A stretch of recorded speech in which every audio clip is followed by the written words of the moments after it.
El pase a don Icar Reyes mientras se acomoda. Sí, Aquí hay un oyente que dice algo que es una pregunta válida porque no todo el mundo entiende lo que está ocurriendo y vamos a hacer un poco de docencia rápidamente mientras Icar se acomoda.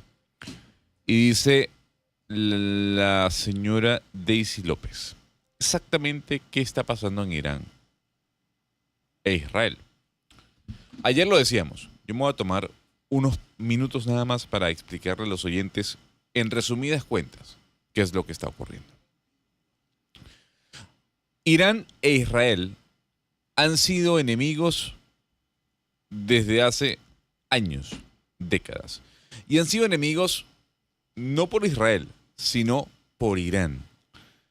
Desde que se fundó el Estado de Israel luego de la Segunda Guerra Mundial, Israel empezó a confrontar, digamos, enemigos en esa zona del mundo. Por ejemplo, Egipto era enemigo de Israel, Jordania era enemigo de Israel desde la fundación del Estado judío.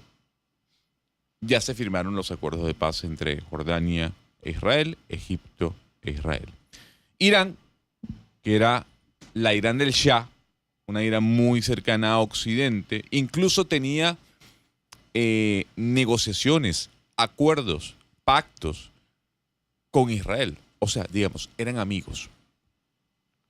Cuando cae el régimen que lideraba la Irán del Shah, eso fue en la década del 70, y llega el régimen de los ayatolá, o sea, de los chiitas, Irán cambia drásticamente su posición, una posición más musulmana per se en el corazón de su religión.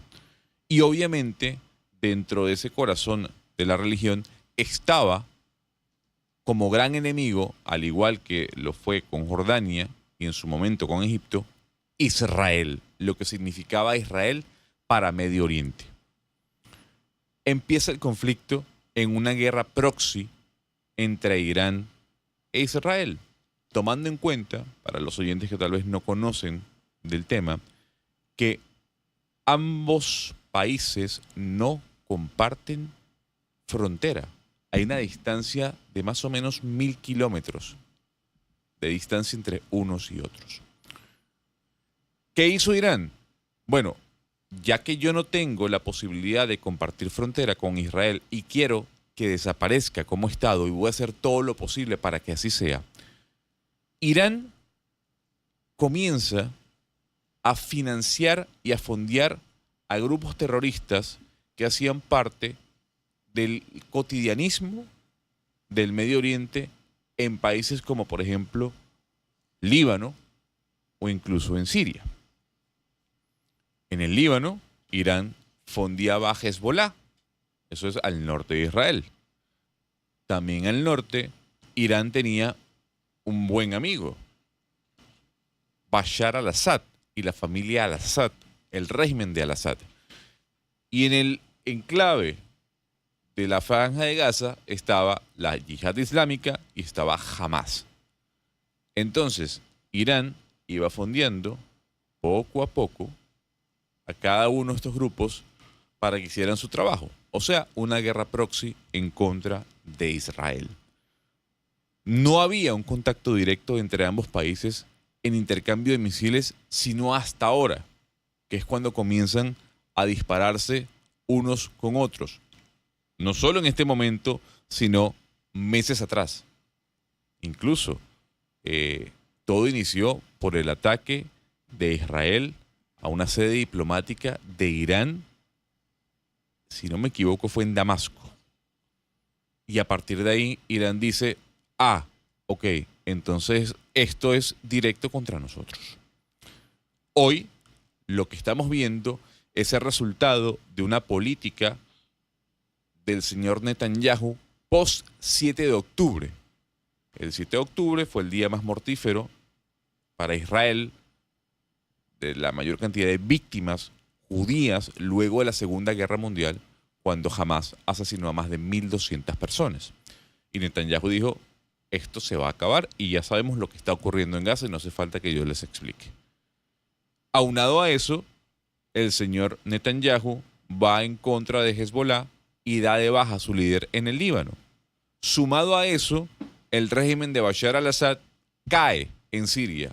Entonces, ahí estamos viendo cómo Irán ha perdido potencia y fuerza al sur del Líbano con la minimización de Hezbollah. Ha perdido a su aliado en Siria porque ya al-Assad y el régimen de al-Assad ha caído. Y en Gaza jamás está minimizado, al igual que la yihad islámica. ¿Qué pasa ahora? Bueno, hay un conflicto directo porque Israel utiliza el argumento de Irán está trabajando en la construcción de una bomba atómica a través de su proyecto de enriquecimiento de uranio. Y tenemos, de un lado, a un régimen ayatolá chiita que quiere que Israel desaparezca, sumamente radical, y por otro lado, tenemos a uno de los gobiernos más ultranacionalistas que Israel nunca ha tenido. Ojo, una radicalización del Benjamín Netanyahu que ya conocíamos que ya era radical de por sí. Súmele a eso el señor Donald Trump. Entonces, con todo este contexto, y esto es un resumen ejecutivo, aquí no hemos hablado de los persas, es irnos más atrás, a entrarnos en el por qué Israel está donde está en territorio, sino estamos hablando de un conflicto moderno. Lo que estamos viendo ahora, digamos, es la consecuencia de todo lo que le he venido explicando a usted.